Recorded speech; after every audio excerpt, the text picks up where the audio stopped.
Hey, first thing I want to say is congratulations. I understand there's a process before you actually reach out to a personal trainer.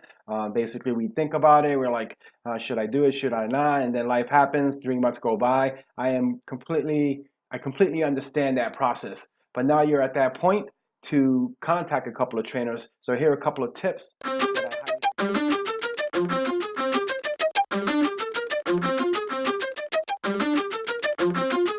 In this short video, I go over the top 3 things you need to have with the personal trainer and the top 3 things that you need to do to get a return in your investment. It's a two-way street. And before I go any further, if you'd be nice enough, hit that subscribe button so you can get the latest and greatest videos. So now that you're interested in hiring a personal trainer, I will highly suggest that you find one that's certified and you look at their certification and make sure it is accredited by the National Commission of Certifying Agency. The link will be in the description, and that is why is it important that their certification is part of the approved list? It's for your safety. And secondly, you would know for a fact that they actually passed the competency test and are well versed in dealing with health and fitness needs. If they take you to the floor or are working you out without having done a fitness assessment, that is a big flag. How would they know your baseline? How would they know your flexibility, your mobility, your weakness and challenges? And without that, it's pretty impossible to do a safe and progressive program designed for you. You are paying for this, so make sure you get the most out of your investment and make sure they're doing a fitness test.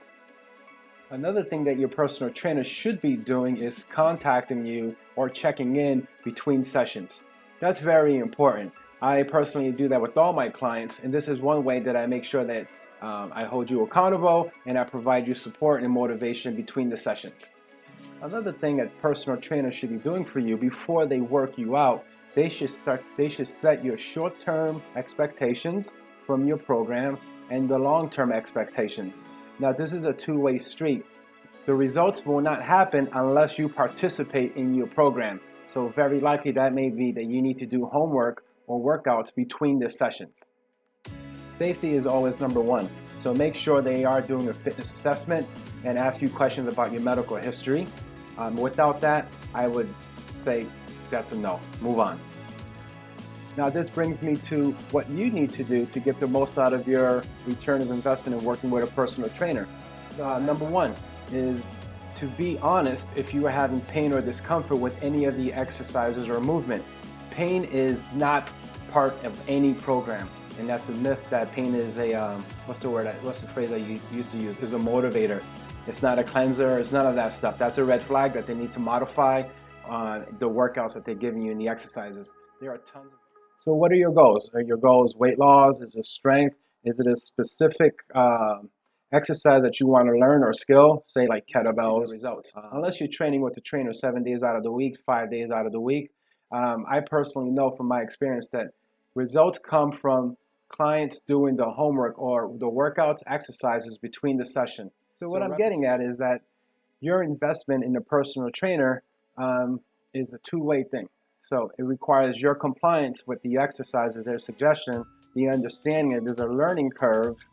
And on the flip side, the personal trainer should be doing their part by first doing a fitness assessment.